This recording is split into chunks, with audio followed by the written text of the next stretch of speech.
할렐루야. 이성배 목사의 개책 이야기 네 번째 톡톡. 지난주일 오후 1시에 선교센터 3층에서 개척교회 준비 기도회 첫 모임을 가졌습니다. 코로나19임에도 불구하고 30여 명의 성도들께서 나오셔서 함께 기도에 동참해 주셔서 대단히 감사했습니다. 그 첫 시간 데살로니가전서 1장 1절에서 4절 말씀을 통해서 사도 바울이 가슴에 품고 기도할 때마다 기억했던 교회, 또 데살로니가 교인들이 믿음으로 행한 일들, 사랑으로 행한 수고, 그리스도 안에서 굳건히 소망을 지켜가는 모습을 보면서 항상 하나님께 감사하고 끊임없이 기억되는 교회였다고 살펴봤습니다. 첫 것, 처음 시간, 첫 걸음은 우리에게 있어서 소중하고 중요한 시간들입니다. 사도 바울에게 데살로니가 교회가 그런 교회였습니다. 3주 만에 세워졌던 교회였고 13권의 서신서들 중 제일 먼저 데살로니가 교회에 서신을 보냈던 그런 교회였습니다. 사도 바울의 심장에 남아있던 교회였음을 알 수 있습니다. 더 나은 교회도 그런 교회가 되기를 소원해 봅니다. 코로나 바이러스가 이제 조금씩 완화되어서 제한적 대면 예배에서 거리 두기를 적극 동참하면서 전면적으로 대면 예배로 바뀌게 되었습니다. 그러므로 다음 주부터 시작되는 기도 모임에는 좀 더 많은 분들이 함께 나오셔서 개척 기도 모임에 동참해 주시면 감사하겠습니다. 그리고 이성배 목사의 개척 이야기 톡톡 세 번째 시간에 더 나은 교회가 추구하는 키워드 5가지를 살펴봤습니다. 오늘은 그 네 번째 시간입니다. 오늘은 이런 교회가 되기를 바라는 마음으로 목회 비전에 대해서 함께 나눠보도록 하겠습니다. 먼저 더 나은 교회는 성경적인 말씀을 전하는 교회가 되길 소원해 봅니다. 이 땅에 존재하는 교회는 완벽하지도 않고 완벽할 수도 없습니다. 그러나 하나님께서 주님을 통해서 말씀하신 교회는 사도 베드로의 고백처럼 주는 그리스도시요 살아계신 하나님의 아들이십니다라는 고백 위에 세워진 교회이기 때문에 완벽한 교회일 수 있습니다. 하나님께서 원하시는 교회는 교회다운 교회이고 사랑을 실천하는 교회이고 세상의 희망이 되는 교회는 매우 성경적이고 매우 복음적이며 매우 실천적인 교회임에 알 수 있습니다. 목회자 혹은 하나님의 사람들을 통해서 선포되는 설교는 하나님께서 세상을 변화시키기 위해 사용해 오신 강력한 도구입니다. 역사의 중요한 변곡점마다 말씀을 선포하는 위대한 설교자를 통해서 부흥을 일으키셨기 때문에 그렇습니다. 그 대표적인 인물이 바로 하나님의 아들이신 예수 그리스도이십니다. 사도 베드로도 있고 사도 바울도 있습니다. 사도 바울을 시작으로 해서 중세시대는 어거스틴, 종교개혁 시기에는 마틴 루터, 존 칼빈, 존 웨슬리, 미국에서는 D.L. 무디, 찰스 스펄전, 또 위대한 설교가인 부흥사인 빌리 그레함, 존 스토트 등이 강력한 설교자들이었습니다. 그들이 선포하는 메시지, 복음의 메시지가 강력했기 때문에 많은 사람들이 그 복음의 메시지를 듣고 하나님께로 주님께로 돌아올 수 있었던 것입니다. 그런 점에서 설교는 성도들의 영적으로 성장케 하는 빠질 수 없는 복음의 진리라는 것을 알 수가 있습니다. 교회를 세우는 가장 효과적인 도구가 바로 설교인 것입니다.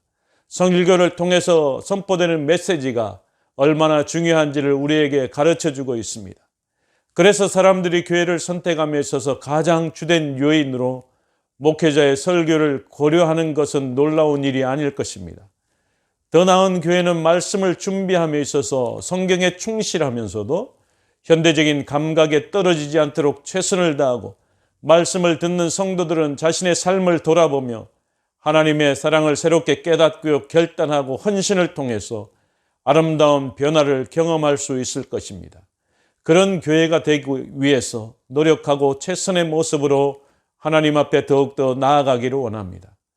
두 번째, 더 나은 교회가 기쁨과 감격으로 예배하는 교회가 되기를 소원해 봅니다. 오늘 이 시대는 따라가기도 벅찰 정도로 너무나 빠른 변화를 보이고 있습니다. 교회 역시 변하고 있습니다. 교회가 주도적으로 세상을 변화시키기보다는 세상 변화에 따라가기에 버거울 정도로 빨리 변화되는 세상을 살아가고 있습니다. 아울러 급변하는 세상 속에 살아가는 성도들은 갈수록 갈급함이 사라지고 열정이 메말라가고 있습니다. 코로나는 온 세계를 불확실한 시대로 바꿔버렸습니다. 예측할 수 없는 시대로 만들어버렸던 것입니다. 학자들도 한 가지 확실한 것은 불확실한 시대라는 것만큼은 확실한 것이 없다라고 이야기하기도 합니다. 교회 속에 속한 한국 교회의 많은 사람들이 예배를 통해 기쁨과 평안을 누리기보다는 그냥 견디고 있는 것처럼 보일 때가 있습니다. 전통적으로 묵도로 시작해서 축도로 끝나는 예배가 매일 반복되는 몸이 건조한 종교적 행사로 전락시키고 있는 것이 아닌가 하는 고민에 빠지기도 합니다. 그러나 하나님께서 가장 소중히 여기는 것은 무엇입니까? 바로 예배입니다. 신령과 진정으로 예배하는 자를 찾으시고 그런 사람들 가운데 하나님이 임재를 드러내신다라고 분명히 말씀하고 있는 것입니다. 더 나은 교회는 예배를 회복시키고 모든 사람들로 하여금 예배의 기쁨과 감격을 경험할 수 있도록 찬양의 함성이 넘치는 예배, 감사가 차고 넘치는 예배, 기도 응답과 간증이 넘치는 예배를 통해서 열정적이고 역동적으로 하나님에 대한 사랑을 표현하려고 합니다. 개척교회답게 창의적인 예배를 드리고 기쁨과 뜨거운 감동이 넘치는 예배를 드린다면 성령의 능력과 하나님의 임재를 경험할 수 있으리라 믿습니다. 세 번째로 더 나은 교회는 은사 따라 섬기고 사역하는 교회가 되기를 소원해 봅니다. 한국교회에서는 신학교를 졸업하고 안수받는 사람들을 지칭하는 말로 목회자라고 부릅니다. 또한 언제부터인지 모르겠지만 사역자라는 말이 목회자를 지칭하여 부르는 또 다른 단어로 전락해 버렸습니다. 그러나 사역자는 모든 그리스도인이 되어야 하며 또 그렇게 될 수 있을 것입니다. 사역자란 말보다 목회자와 평신도가 함께 사역한다는 의미에서 동력자란 말을 더 널리 사용해야 할 것입니다. 에베소서 4장 11절에서 12절 말씀에 보면 이렇게 말씀하고 있습니다. 그가 어떤 사람은 사도로, 어떤 사람은 선지자로, 어떤 사람은 복음을 전하는 자로, 어떤 사람은 목사와 교사로 삼았으니 이는 성도를 온전하게 하여 봉사의 일을 하게 하며 그리스도의 몸을 세우려 하심이라. 아멘.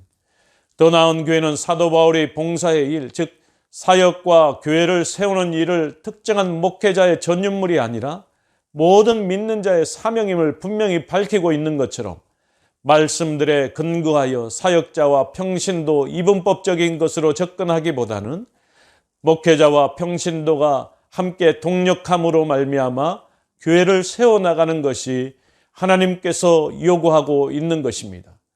말로만 하는 고백이 아니라 실제적인 만인 제사장의 교리를 실천할 수 있는 교회가 되기를 원합니다. 누구든지 직분이 무엇이든지 상관없이 은사와 열정에 따라 사역하며 교회를 세울 수 있는 기회를 가질 수 있을 것입니다. 또한 하나님께서 누구를 통해 어떤 일을 통해 일하실지 민감하게 지켜보며 하나님의 뜻을 구하고 그 뜻을 실천할 수 있는 교회가 되기를 소원해 봅니다.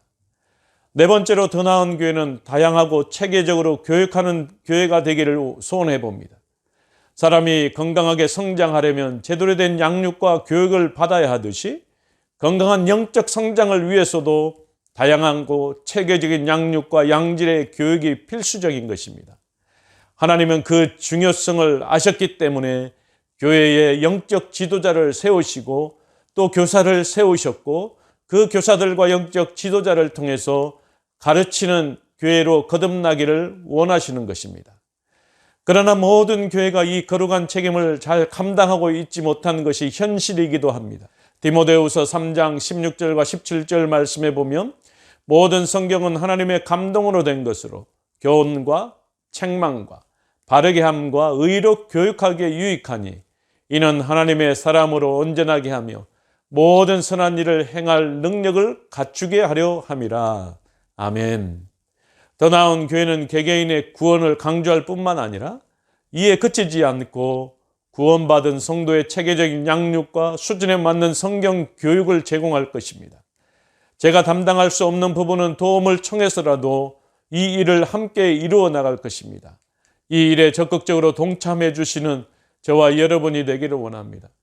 또한 성장과 사역과 사명의 과정을 통한 제자 훈련, 또 다양한 성경 교육을 받을 수 있도록 최선을 다할 것입니다. 미약하지만 한 걸음 한 걸음 내딛는다면 목회자의 변화와 성도의 변화와 교회의 변화를 이루어가는 주님의 영광을 바라볼 수 있을 줄로 믿습니다. 마지막으로 더 나은 교회는 주님의 명령에 충실한 교회가 되기를 소원해 봅니다. 예수께서 이르시되 내 마음을 다하고 목숨을 다하고 뜻을 다하여 주 너희 하나님을 사랑하라 하셨으니 이것이 크고 첫째 되는 계명이요 둘째도 그와 같으니 내 이웃을 내 몸과 같이 사랑하라 하셨으니 이 두 계명이 온 율법과 선지자의 강령이니라. 아멘. 교회는 여러 가지 일을 할 수 있습니다. 그러나 교회의 본질적 사명을 압축해 본다면 주님께서 명령하신 하나님의 사랑과 이웃사랑, 세계 선교의 사명을 감당해야 될 것입니다. 주님께서 가장 큰 계명을 말씀하셨습니다. 또한 부활 승천하시기 전에 제자들에게도 지상 명령을 하셨습니다. 너희는 가서 모든 민족을 제자로 삼아 아버지와 아들과 성령의 이름으로 침례를 베풀고 내가 너희에게 분부한 모든 것을 가르쳐 지키게 하라. 볼지어다 내가 세상 끝날까지 너희와 항상 함께 있으리라 하시니라. 아멘. 세들백교회 리그 워렌 목사님께서 이야기한 것처럼 위대한 계명과 위대한 사명에 또 위대한 헌신을 함으로써 위대한 교회가 될 수 있다라고 이야기한 것처럼 더 나은 교회는 위대한 사명, 위대한 계명, 위대한 헌신에 순종하는 그런 교회가 되기를 소원해 봅니다. 말로만 떠드는 사랑이 아닌 원수까지도 사랑하고 사랑의 주님이신 그 모습을 실천함으로 실천적 교회가 되기를 소원해 봅니다. 더 나은 교회는 주님의 말씀에 부응하여 가까운 어려운 이웃과 교회를 돕는 일에 헌신하고자 합니다. 교회를 위한 많은 필요가 있음에도 불구하고 개척교회가 개척교회를 돕는 일, 세계 선교를 후원하는 일, 사람을 세우고 사람을 살리는 일, NGO 단체와 협력하여 선을 이룰 수 있는 일을 하고자 합니다. 이 땅에서 하나님의 나라와 소통하며 하나님의 나라를 실천하는 공동체로서 선교와 구제와 봉사를 실천하는 교회가 될 수 있기를 소원해 봅니다. 이 모든 것이 사람을 통해서 일하시는 하나님께서 이루실 소원인 것입니다. 저와 여러분이 이 일에 동참해 주시는 놀라운 은혜가 있기를 원합니다. 더 나은 교회를 위해서 기도해 주시고 더 나은 목회 비전의 성취를 위해서 여러분이 기도해 주시면 분명히 하나님은 더 나은 교회를 통해서 이 일들을 이루어 가실 줄 믿습니다. 여러분의 가정과 여러분의 하는 일에 주님의 놀라운 축복이 차고 넘칠 줄 믿습니다. 샬롬.